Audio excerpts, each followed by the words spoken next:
ऑफिसला पण जायचंय, उशीर झाले आज. दीदी तर अगं ते शिव कुठे दिसले नाही, आवरलं का तिचं? अरे झोपली ती, अजून उठव तिला. स्कूलला अजून जायचंय. झोपलीये? हो, स्कूलला जायचंय. काय पोरगी यार. ए बाळा, अगं उठ ना, स्कूलला जायचंय ना. किती वाजले पाहिलं का? अरे मामा, आज रविवार आहे. आज तरी झोपू दे ना, रोज तुम्ही त्रास देता. ते मम्मीला आहे ना काय कर, झोप झोप झोप झोप ग झोप.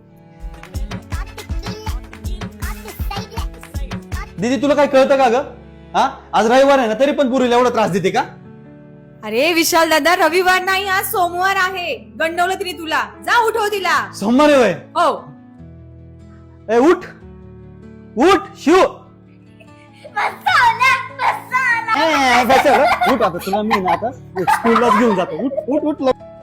भाचीचं पहिलं आणि हक्काचं, हसण्याचं, रागवण्याचं आणि रुसण्याचं ठिकाण तिचा मामाच तर असतो, हो ना?